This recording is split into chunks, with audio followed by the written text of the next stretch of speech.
ಬರ್ತಾ ಇದ್ದಾರೆ. ಆದ್ದರಿಂದ ನಾನು ಹೆಚ್ಚಿಗೆ ಮಾತಾಡಲ್ಲ. ಈ ಸಭೆ ಮುಗಿದ ಮೇಲೆ ದಯವಿಟ್ಟು ಎಲ್ಲರೂ ಕೂಡ ಇನ್ನೂ ಬೇರೆಯವರೆಲ್ಲ ನೇರವಾಗಿ ಬರ್ತಾ ಇದ್ದಾರೆ. ಯಾರು 39ನೇ ಮಾತಾಡ್ತಾರೆ. 139 ವರ್ಷದ ಹಿಂದೆ ಅಮೆರಿಕದ ಶಿಕಾಗೋ ನಗರದಲ್ಲಿ ಲಕ್ಷಾಂತರ ಕಾರ್ಮಿಕರು ಸಭೆ ಸೇರಿ ಪ್ರಪಂಚದಲ್ಲಿ ಇನ್ಮೇಲೆ ನಾವು ಏನು ಕೆಲಸ ಮಾಡಬೇಕಾದ್ರೆ ಕೆಲವು ನಿಯಮಗಳು ನೀವು ಜಾರಿ ಮಾಡಬೇಕಂತೇಳಿ ಆಗಿನ ಸರ್ಕಾರಗಳನ್ನು ಒತ್ತಾಯ ಮಾಡಿ ದೊಡ್ಡ ಹೋರಾಟ ನಡೆಸಿದ್ರು. 8 ಗಂಟೆ ಕೆಲಸ, 8 ಗಂಟೆ ವಿಶ್ರಾಂತಿ ಮತ್ತು 8 ಗಂಟೆ ಮನೋರಂಜನೆ ಅಂತೇಳಿ 24 ಗಂಟೆ ಏನಿರ್ತದೆ ಒಂದು ದಿನದಲ್ಲಿ ಅದನ್ನು ಅವರು ವಿಭಾಗ ಮಾಡಿ ಬೇಡಿಕೆಯನ್ನು ಮುಂದಿಟ್ಟರು. ಆದರೆ ಅಲ್ಲಿರ್ತಕ್ಕಂಥ ಆಗಿನ ಸರ್ಕಾರ ಪೊಲೀಸರ ಒಂದು ಟ್ಯೂಬ್ ಬಿಟ್ಟು ಇವತ್ತು ನೂರಾರು ಕಾರ್ಮಿಕರ ಮೇಲೆ ಗುಂಡಾರಿಸಿದ್ರು.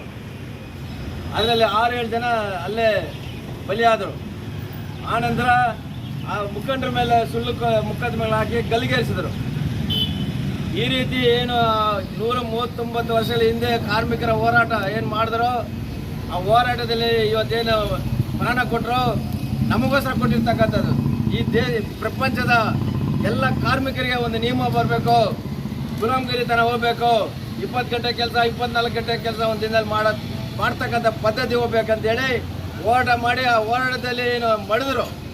ಪೊಲೀಸರ ಒಂದು ಗೋಲಿಬಾರ್ನಿಂದ, ಪೊಲೀಸರ ಒಂದು ದಬ್ಬಾಳಿಕೆಯಿಂದ ಸತ್ತರು.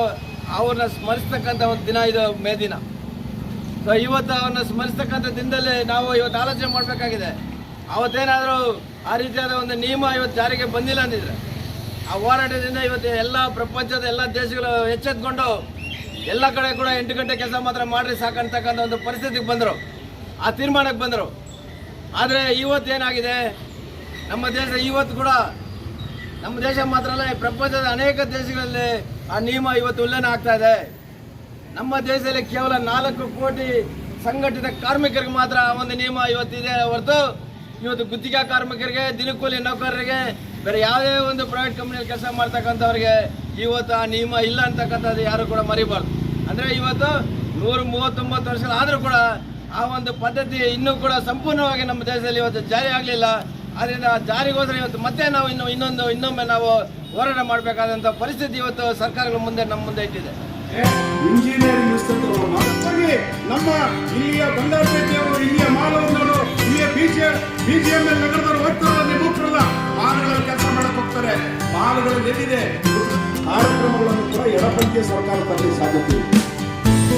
ಇವತ್ತು ವಲಸೆ ಕಾರ್ಮಿಕರು ಸಾಯ್ತಾ ಇರಬೇಕಾದ್ರೆ ನಮ್ಮಲ್ಲಿ ಇಂಟೆನ್ಸಿವ್ ಟ್ರೀಟ್ಮೆಂಟ್ ಮಾಡಿ ಅವರಿಗೆ ಸಪರೇಟ್ ಆದಂತ ಒಂದು ವ್ಯವಸ್ಥೆಯನ್ನು ಮಾಡಿಕೊಡ್ತು. ಇವತ್ತು ಲಕ್ಷಾಂತರ ಜನ, ಸುಮಾರು 50 ಲಕ್ಷ ಜನ ಕರೋನಾ ಟೈಮ್ನಲ್ಲಿ ಭಾರತದಲ್ಲಿ ಸತ್ತಿದ್ದಾರೆ. 50 ಲಕ್ಷ ಜನ ಭಾರತದಲ್ಲಿ ಸತ್ತಿದ್ದಾರೆ. ಆದರೆ ಸರ್ಕಾರ ಅಂಕಿಅಂಶಗಳನ್ನು ಮುಚ್ಚಿ ಹಾಕಿ ಕೇವಲ 5.5 ಲಕ್ಷ ಜನ ಸತ್ತಿದ್ದಾರೆ ಅಂತೇಳಿ ಹೇಳ್ತಾ ಇದೆ. ಕರೋನಾ ಟೈಮ್ನಲ್ಲಿ ಏನಾಯ್ತು, ನಾವೆಲ್ಲ ಜ್ವರ ಬಂದರೆ ಯಾವ ಮಾತ್ರೆ ತಗೊಳ್ತೀವಿ? ಜ್ವರ ಬಂದರೆ ಡೋಲೋ ಮಾತ್ರೆ ತಗೊಳ್ತೀವಿ. ಏನು ಡೋಲೋ ಅದು? ನಮಗೆಲ್ಲ ಲಸಿಕೆ ಹಾಕಿದ್ರು ನೋಡಿ, ನಮಗೆ ಲಸಿಕೆ ಹಾಕಿ ನಾವು ಸಾಯೋ ಪರಿಸ್ಥಿತಿ ಬಂತು. ಆದರೆ ಲಸಿಕೆ ಕೊಟ್ಟಂತ ಪೂನಾವಾಲಾ ಅನ್ನೋಂಥ ಕಂಪನಿ ನಮ್ಮ ದೇಶದ ಅತ್ಯಂತ ದೊಡ್ಡ ಶ್ರೀಮಂತ ಆದ. ನಮ್ಮ ಜಗತ್ತಿನಲ್ಲಿ 2021ರಲ್ಲಿ ಒಂದು ಅಂಕಿಅಂಶ ಇದೆ. 11 ಅತಿ ದೊಡ್ಡ ಶ್ರೀಮಂತ ಕಂಪನಿಗಳು, ಶ್ರೀಮಂತರು ಲಾಭ ಮಾಡ್ಕೊಂಡ್ರು. 11 ಕಂಪನಿಗಳು, 9 ಕಂಪನಿಗಳು ಯಾವ ಅಂತ ಹೇಳಿದ್ರೆ ಫಾರ್ಮಾಸ್ಯೂಟಿಕಲ್ ಇಂಡಸ್ಟ್ರೀಸ್ಗಳು, ಔಷಧಿ ತಯಾರು ಮಾಡುವಂತ ಕಂಪನಿಗಳು. ಅಂದ್ರೆ ನಮಗೆ ಔಷಧಿ ಕೊಡಿಸಿದ್ರು, ನಮಗೆ ಟ್ಯಾಬ್ಲೆಟ್ಸ್ ಕೊಡಿಸಿದ್ರು, ನಮ್ಮನ್ನು ಸಾಯಿಸಿದ್ರು. ಅವ್ರು ಶ್ರೀಮಂತರಾದ್ರು.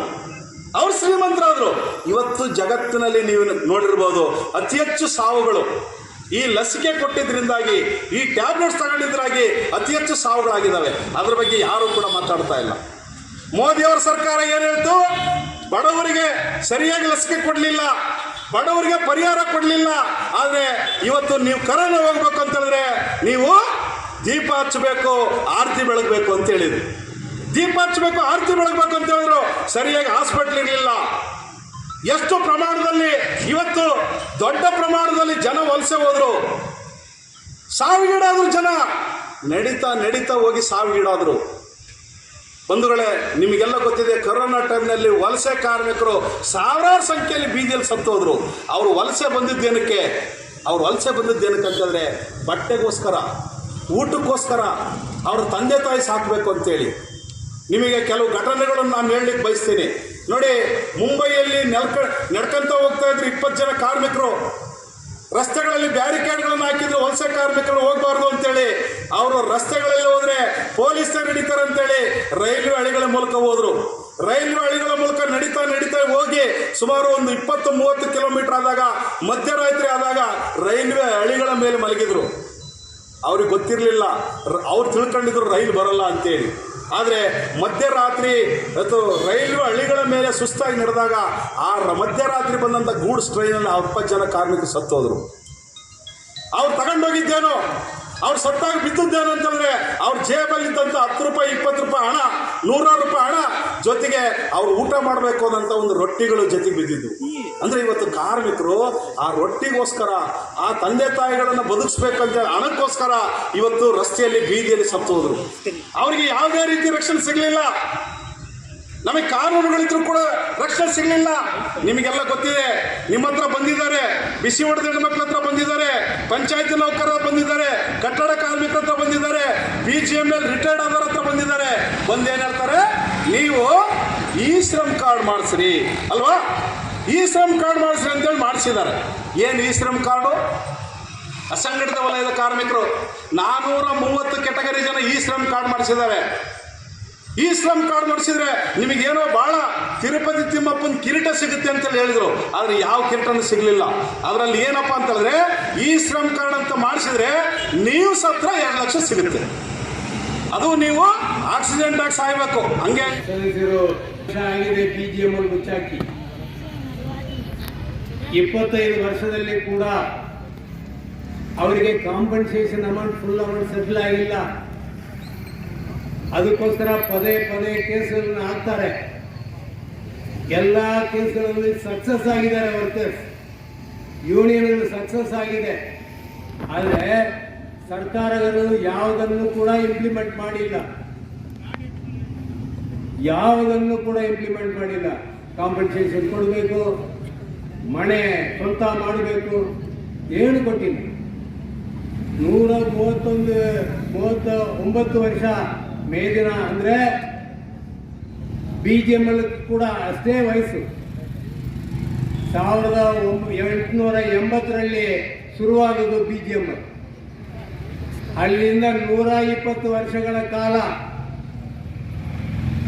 ಸತತವಾಗಿ ವರ್ಕರ್ಸ್ 30,000-40,000 ವರ್ಕರ್ಸ್ ದುಡಿದಿದ್ದಾರೆ. ಮೊಟ್ಟ ಮೊದಲನೇ ಸಂಘವಾಗಿ ಮೈಸೂರು ಮೈನ್ ವರ್ಕರ್ಸ್ ಯೂನಿಯನ್ ಕೆಂಪಾವಟದ ಅಡಿಯಲ್ಲಿ ರಿಜಿಸ್ಟ್ರೇಷನ್ ಆಗಿದೆ. ಇಲ್ಲಿಂದ ಸಂಘ ಕರ್ನಾಟಕದ ಎಲ್ಲ ಕಡೆಗೂ ಕೂಡ ಹೋಗಿರ್ತಕ್ಕಂಥ ಚರಿತ್ರೆಯನ್ನು ಹೊಂದಿರತಕ್ಕಂಥದ್ದು BGML. ಚರಿತ್ರೆ ಗೊತ್ತಿದೆ. 120 ವರ್ಷದ ಕಾಲ 800 ಟನ್ ಗೋಲ್ಡ್ ತಗೊಂಡು ಬ್ರಿಟಿಷ್ನವರು ಹೋಗ್ಬಿಟ್ಟ. ಆಮೇಲೆ ನಮ್ಮ ಜನ ತಗೊಂಡ್ರು, ಅದು ಲೆಕ್ಕಾಚಾರ ಇಲ್ಲ. 1972ಗೆ ಮಾತ್ರ ಪಬ್ಲಿಕ್ ಸೆಕ್ಟರ್ ಆಗಿದ್ದು. ಬ್ರಿಟಿಷ್ನವರು ಹೋದ್ರೆ ಕೂಡ BGMLನ ನಮ್ಮ ವಶಕ್ಕೆ ಬಂದಿಲ್ಲ. ಬ್ರಿಟಿಷರ ಆಳ್ವಿಕೆಯಲ್ಲೇ 56ರವರೆಗಿತ್ತು.